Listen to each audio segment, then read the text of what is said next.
Devegowda ji.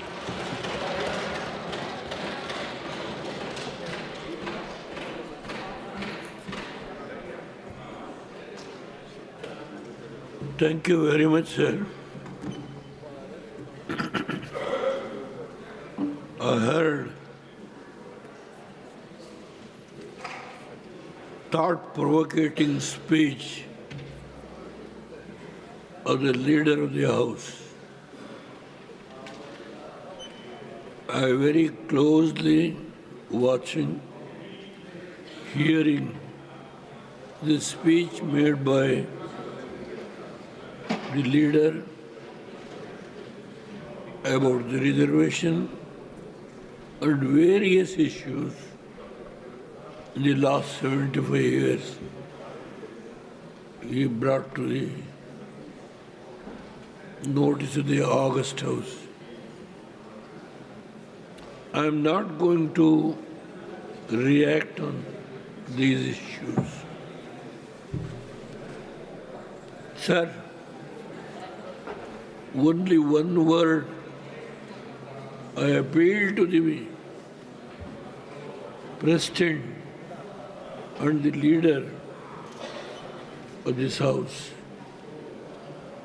Now the overall issues on reservation has to be the House itself has to apply its mind what all happened in the past, whether we should give reservation only on the basis of the poverty in this country who are suffering, even with all the reservations what we have given in the past, has not lifted the people who are still suffering 2 square meals a day. On the basis of that, the House should, irrespective of political party consideration, the House should think over reservation should be continued on the same lines what has happened, or only who are suffering with most poverty, the living condition is so bad in the villages. Only that much I can say. If the House thinks over and the leader thinks over, this can be thought over by the Honorable Prime Minister before taking any decision on the reservation. Sir, I don't want to make a long speech. Just I would like to say a few words about the glorious 75 year of Constitution we are debating in this House from yesterday. Sir, yesterday I came, the last, when the House was about to rise. I was not keeping well. Your good self has given an opportunity today to speak about this glorious 75 years of the Constitution. Sir, I welcome this discussion to mark the 75 years of adopting the Constitution. The Constitution drafted under the leadership of the great Dr. Ambedkar has withstood various pressures and politics of all time. The Constitution could withstand the various pressures and politics because of the democratic guarantees it was able to offer. Its great vision was understood by the poor and oppressed of our nation. If they had not seen hope in Dr. Ambedkar's vision, if they had not understood that it is the only savior of the future, they would not have become Ishwar's guardians. It is important to remember that whatever the Constitution has been abused or threatened, the people have punished those who threatened it. The Constitution has meant everything to me. If, as a son of a poor farmer from a remote village and become the bottom of the caste order, I could become the chief minister and the prime minister.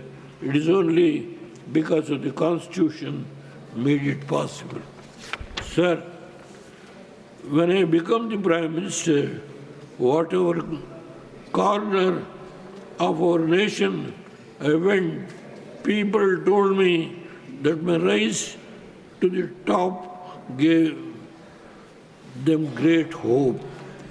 They thought if any ordinary person like me from an ordinary background can make progress, they too could make progress in this country. The people openly told me that my rise had given them hope in our democracy.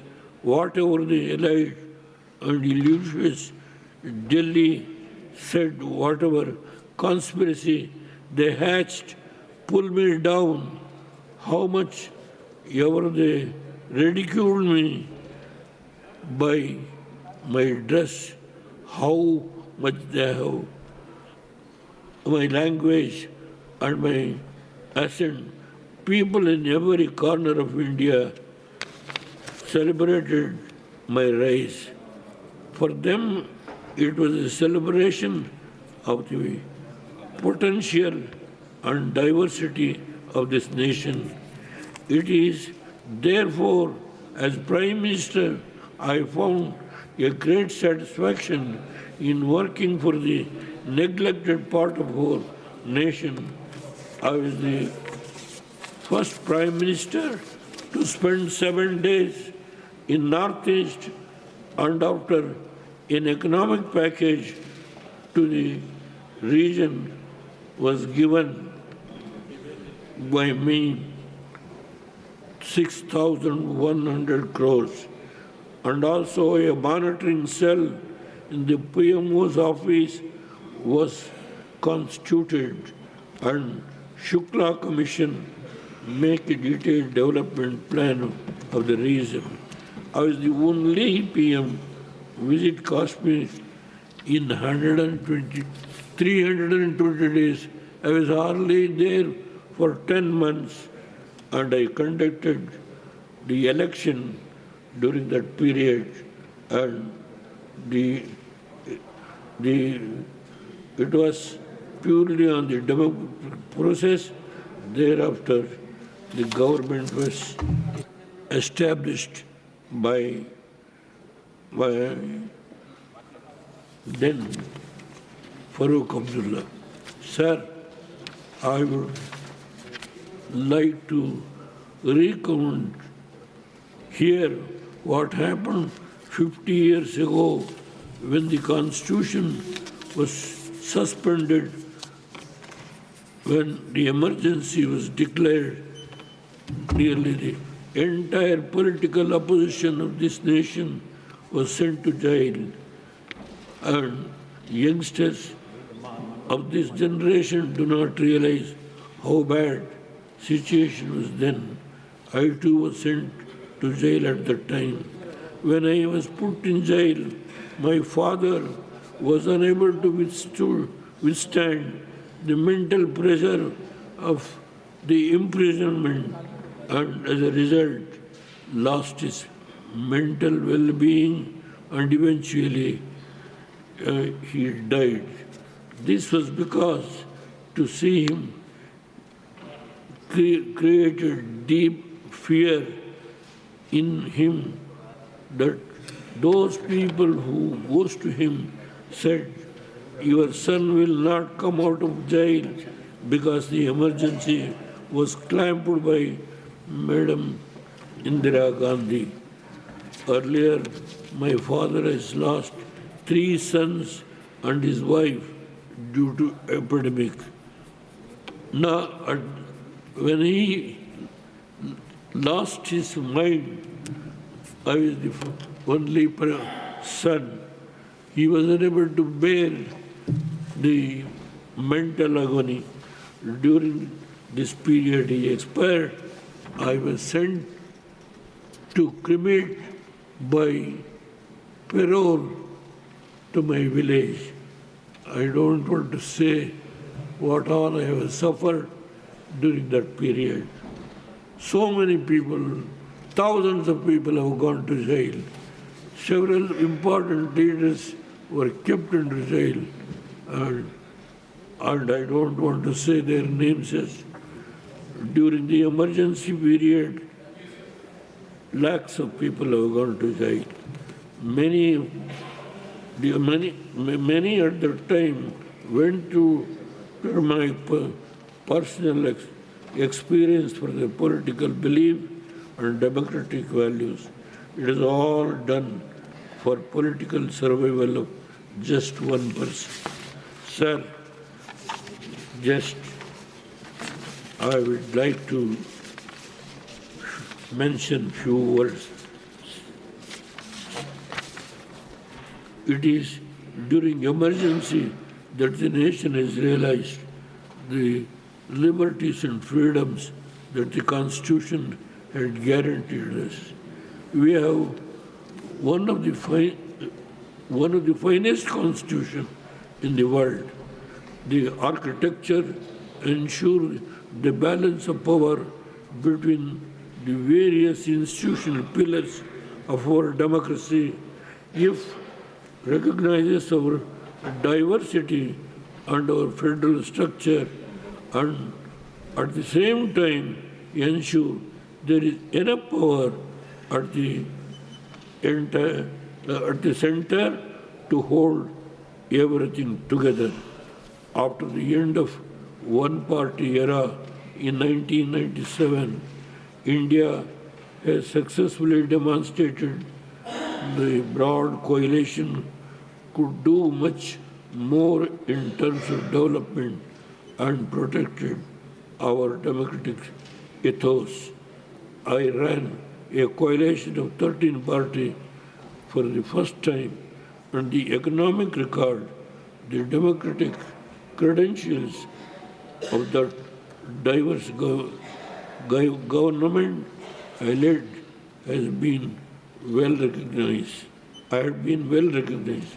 This was possible because of the letter and spirit of the Constitution. The simple rule I followed was, if you followed the Constitution closely and faithfully, then there was little chance of my government making any mistakes. This, how to remain closer to the word and spirit of the Constitution, is continuous effort. We must never give that effort. I conclude by praying rich tribute to Baba Sahib Ambedkar on this occasion for giving his vision and genius to the drafting of the Constitution, and to all the great souls who have fought to preserve the sanctity of our Constitution.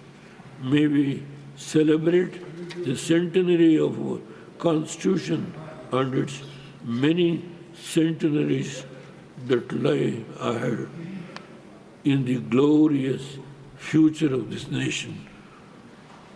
Jai Hind. धन्यवाद